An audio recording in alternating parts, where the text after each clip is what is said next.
Hai Sobat 63 semua. Kami dari kelas 93 akan memperkenalkan lebih dekat mengenai minuman tradisional di Indonesia. Jadi seperti yang udah kita tahu semua, bahwasanya Indonesia bukan hanya kaya akan budaya, suku maupun bangsa, tetapi juga punya beragam minuman tradisional. Dan mereka bukan hanya memiliki rasa yang lezat, tapi mereka juga memiliki nilai, cerita sejarah yang menarik buat kita pelajarin semua.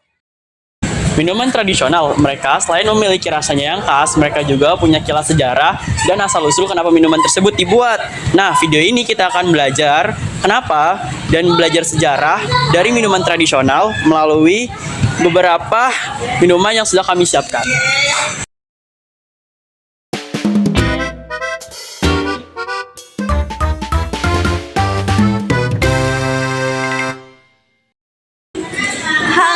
Kami dari kelompok 5 ingin memperkenalkan es teler. Jadi pada mulanya asal-usul es teler diciptakan oleh pasangan suami istri yang bernama Tukiman dan Samijem Darmo Wijono yang berasal dari Sukoharjo, Jawa Tengah.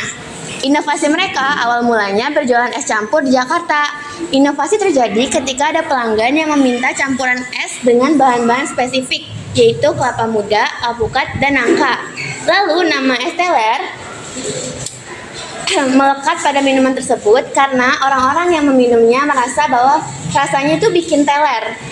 Nah, lalu selanjutnya ada bahan-bahan yang ditaruh di es teler ini. Isinya itu ada alpukat, ada nangka, ada susu kental manis, ada santan, terus ada es batu. Jangan lupa dicampur air. Nah, agar rasanya tidak terlalu santan, kita tambahkan susu kental manisnya lebih banyak. Jadi rasanya akan balance dengan perpaduan gurih dan manisnya. Terus santannya juga jangan terlalu banyak biar rasanya nggak hambar. Oke, sekian dari kami. Terima See you next kasih. time.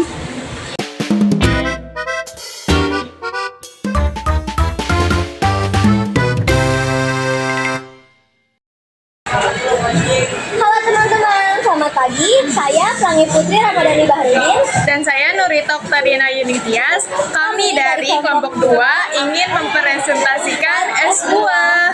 Jadi aku bakal ngejelasin sejarah es buah. Es buah adalah minuman tradisional khas Indonesia yang terdiri dari potongan berbagai buah segar seperti lemon, pepaya, semangka, dan lain-lainnya. Minuman ini dimulai sejak awal abad ke-20 dan awalnya dijual di pasar-pasar tradisional sebagai pelepas dahaga. Seiring waktu, es buah berkembang dengan berbagai variasi bahan tambahan seperti kolang-kaling, cincau, dan nata de coco.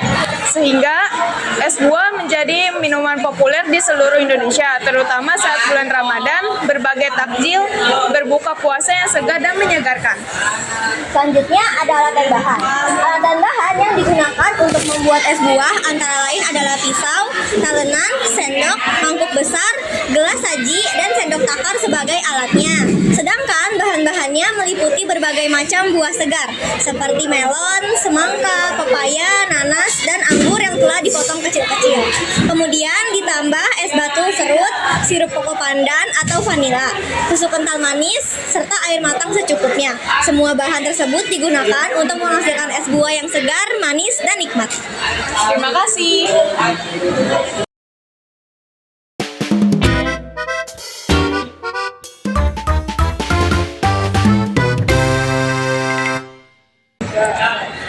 Assalamualaikum warahmatullahi wabarakatuh. Saya dari kelompok 3, saya akan mempresentasikan tentang es doger. Hari ini saya akan menjelaskan tentang es doger dan minuman khas Indonesia yang berasal dari Bandung, Jawa Barat. Minuman ini sangat populer karena rasanya manis dan gurih dan menyegarkan. Es ini biasanya dijual oleh pedagang keliling atau di pinggiran jalan menggunakan gerobak dan sering menjadi favorit banyak orang yang terutama cuaca panas. Es doger terbuat dari bahan utama santan yang dimasak bersama gula, lalu didinginkan sehingga menjadi es serut berwarna putih atau sedikit warna muda karena diberi pewarna dan sirup. Di dalamnya terdapat berbagai isian seperti tape, singkong, ketan hitam, kelapa muda, kacang cina, dan potongan roti tawar.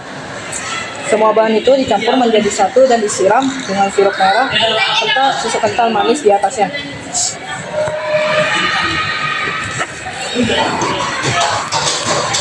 Wassalamualaikum warahmatullahi wabarakatuh. Nah, jadi teman-teman udah tahu kan, jadi itu tadi adalah pembahasan singkat dari kelas kami. Nah, jadi tentang minuman tradisional daerah di Indonesia, kita juga belajar bahwasannya setiap minuman bukan hanya memiliki soal rasa, tapi mereka juga mencerminkan identitas dan kekayaan budaya bangsa Indonesia. Melalui minuman tradisional, kita dapat melihat bagaimana masyarakat di berbagai daerah menjaga warisan leluhur mereka, memanfaatkan bahan-bahan alami, dan menjadikan tradisi sebagai bagian dari kehidupan sehari-hari. Sebagai generasi muda, kita seharusnya untuk menjaga dan mengenal dan melestarikan minuman tradisional Indonesia agar tidak hilang oleh perkembangan zaman. Dengan melestarikan kuliner ini, kita berarti ikut berperan aktif dalam mempertahankan jati diri bangsa Indonesia. Terima kasih sudah menonton video dari kami, dan teruslah bangga menjadi bagian dari Indonesia yang kaya akan tradisi, dan sampai jumpa di video selanjutnya.